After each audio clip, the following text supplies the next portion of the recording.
We'll use a steel plate held up by two strings to simulate the forces acting on the main cable. This steel plate weighs 26 pounds. Megan and Nico are each holding half the load, 13 pounds. And the angle the ropes make with the horizontal is about 90 degrees. As they walk away from each other, the angle gets smaller, but it gets harder to hold up. The base is 34 inches, and the height is 24 inches. We want to find this angle, so we take the side opposite the angle, 24 inches, and the side next to, or adjacent the angle, 34 inches, and divide them, and get 0.7056. The ratio of these two sides, opposite over adjacent, is called the tangent of the angle. Every angle will have a different ratio of opposite side divided by adjacent side. Let's take another example. The opposite side is 34 inches and the adjacent side is 24 inches. When we divide that, we get 1.416. And when we look that up in the tangent tables, we get an angle of 55 degrees. Okay, so we know how to find the angle. Now what? If we know the angle, we can compute the tension in the main cable and prevent bridge failure. Nico and Megan are holding up the 26-pound plate. Now, we will replace Nico's diagonal pole with vertical and horizontal poles. Since the vertical and the horizontal balance out the diagonal, we can turn these three forces into a triangle. Nico's vertical pole is 13, or half the total weight of the plate. We want to find out how much Marcus has to pull. Tangent won't help. That uses opposite and adjacent sides. We need the hypotenuse, so we'll use the sine function. Sine is opposite over hypotenuse. It's just another way of manipulating the sides of a triangle. The sine tables list values for every angle. So the opposite side is 13 pounds, and the hypotenuse is the tension. We look up 30 in the sine tables and find 0.5, or 1/2. And when we cross-multiply, we get T equals 26 pounds. So Marcus needs to pull with 26 pounds of muscle to hold up his side of the steel plate. By the way, we're measuring not with feet or inches. The deck, which weighs about 25 pounds, is held up by 6 suspenders. This is one of the suspenders from the St. John's Bridge.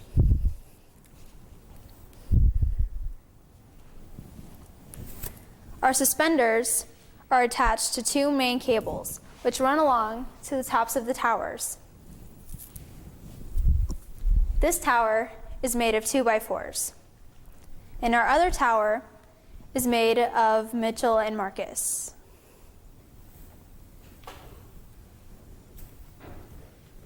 The ends of the main cables attached to the anchorages. The main cable pulled so strongly on this anchor that we needed Nico to add his weight to prevent the piano from sliding. We're going to measure the angle of the main cables by using tangent.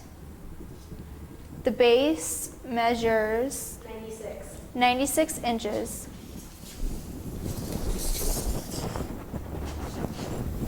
And the height measures 32 inches. When we look up 0.333 in the tangent tables, we find it's between 18 and 19 degrees. That gives us an angle of 18 degrees. Now when Hillary gets on the deck, it will sag, and the angle will increase to 20.5 degrees. We've got a live load, Hillary, of 115 pounds, and a dead load, the deck, of 25 pounds, for a total load of 140. So why are the anchorages straining so hard to lift her up? The total load is 140 pounds, but we're only working with one side of the bridge, so we'll only use half, or 70 pounds. We look up 20.5 degrees in the sine tables and find 0.3502. We plug in the numbers and get 199.8 pounds of force. So these 4 kids need to pull with almost 200 pounds of force to hold up the 140-pound load. The other 200 pounds of force holding up the other side of the main cables. This is how we assemble our model bridge. First, we have to move the anchors backwards till the main cables are level.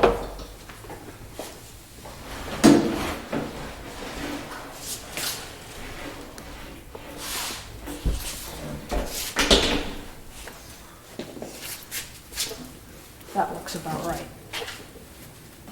Next, we're going to loosen the nuts on all 14 cable clamps.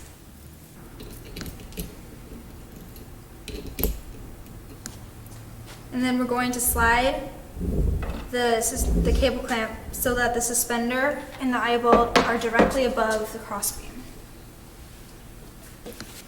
Now we need to make sure that we have enough slack so that the eye bolt can make it into the crossbeam, which is what we have right here. And then we put the eye bolt through the crossbeam, put on a washer, then a nut, and screw it on loosely. Now we take the loose ends of the suspenders and bring them down so that we raise the middle part of the deck so it's higher than the 2 ends of the deck. And now we tighten up the nuts on the cable clamps. Once the 2 in the middle are done, we start working outwards, aligning the cable clamps above the cross beams, putting the eye bolts through and bolting them on.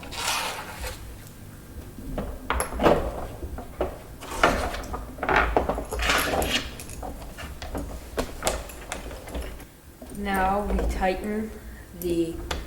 we pull on the loose end of the suspender until the cable clamps on these are just slightly above the cable clamps on the center row. And tighten.